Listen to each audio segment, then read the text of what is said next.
Hello WhatsApp guys, আজকে আমি আপনাদের একটা গল্প শোনাবো। গল্পটা হলো আমার বন্ধুর বাসা থেকে বের করে দেওয়া হয়েছে ওরে।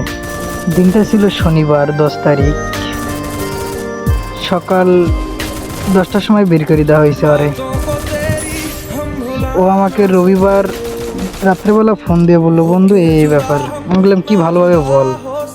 ও বললো আমার বের থেকে বের করে দেওয়া হয়েছে। কি জন্য? আমি নাকি নষ্ট হয়েছি, আমি নাকি টাকা পয়সার বাড়িতে দেই না। আমি বলে 1 টাকাও দিইনি বাড়িতে। আমি যে 2.5 বছর যে কাজ করে যে আমি টাকা পয়সাগুলো দিলাম, 1 টাকাও দিইনি। আমি মানলাম ঠিক আছে, আমি বাসায় কোনো টাকা পয়সা দেইনি। আমার বোন তো ছিল, আমার বোনের হাত দিয়ে সব টাকা পয়সা গেছে। ও সব বলছে ও কই টাকা দেয় না, তো সব টাকায় আপনারা দিছে। প্রায় 2.5 বছর যে ইনকাম করেছে সব টাকায় ও বারাসায় দিছে। এই একটা মাস ও কাজ বাজ করেনি, তাই বাসায় কোনো টাকাও দিতে পারেনি। তাই বললো তোর বাড়িতে থাকা লাগবে না, তুই বাড়ি থেকে বের হয়ে যা। আর কি জানি, পার্সোনাল ইস্যু তো থাকতেই পারে ওনাদের। এই কথা বলে আমি বললাম আচ্ছা ঠিক আছে, তুই আমার বাসায় আয়। ও আমার বাসায় আসলো, এসে অনেক কিছু বুঝাইলাম। বোঝানোর পর সকালবেলা একসাথে খাওয়া দাওয়া করে বাসায় গেলাম ওদের। বাসায় যে আন্টির সাথে কথা বললাম, আন্টি কি হয়েছে? আন্টি বলে বাবা দেখো। আচ্ছা, আমি বললাম, সব ঠিক আছে। ও হয়তো অসুস্থ দেখে তো কাজ টাজ করতে। আমি বললাম আন্টি ও কি টাকা পয়সা দেয়নি 1 দিনও? ও তো আমার সাথে চাকরি করছে, আমরা তো একসাথে চাকরি করছি, আমি জানি না? ও তো সব টাকায় ও বাসায় দেয়। এগুলো বলার পর আমি বললাম আন্টি এটা ভালো হয়নি। ও এখনো ওর বয়স মাত্র 18, ও কই যায় থাকবে? আর ও তো চাকরিও নেই যে এখন চাকরি করবে।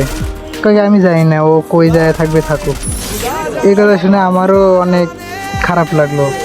এত টাকা এত ইনকাম করে দিল, তাও মনে করে না 2.5 বছরে, তাও মনে করে 2 লাখ টাকার মতন ইনকাম করে দিছে ও বাসায়। ওর বাবার দেনাও শোধ করছে, আরও বিভিন্ন অনেক চাহিদা ছিল ওগুলো মিটাইছে। ওর বোনেরও অনেক কিছু দিছে, ওর বোনের কানের জিনিস বানাই দিছে, হাতের জিনিস বানাই দিছে, আরও ইত্যাদি অনেক কিছুই করেছে ওর বোনের জন্য। তারপর এগুলো বলার পর আমার মনটা খুব খারাপ হইলো। তারপর ওরে নিয়ে আমি আমার বাসায় আসলাম। আমার বাসায় এসে 2-1 দিন খাওয়া দাওয়া করে আমি ওরে ঢাকা পাঠাই দিলাম আমার এক বড় ভাইয়ের কাছে।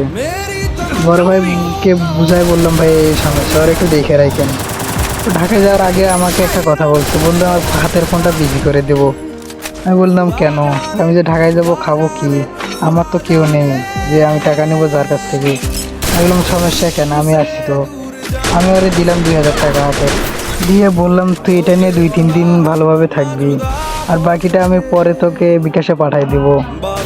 ও বললো আচ্ছা বন্ধু ঠিক আছে। তো বললাম সাবধানে থাকবি আর ভালোভাবে থাকবি, কি আর সাথে ফাজলামো বান্দরামো কিচ্ছু করবি না। আর একটা কথা, ওর যে ছোট বোন, ওর ছোট বোনের কাছে 10 টাকা ছিল। যাওয়ার আগে বলছিল ভাইয়া আমার কাছে 10 টাকা আছে, তুমি এই 10 টাকা নিয়ে যাও। আর যেখানেই থাকো না কেন আমাকে একটু ফোন দিয়ে বলবা কেমন আছো, ঠিক আছে?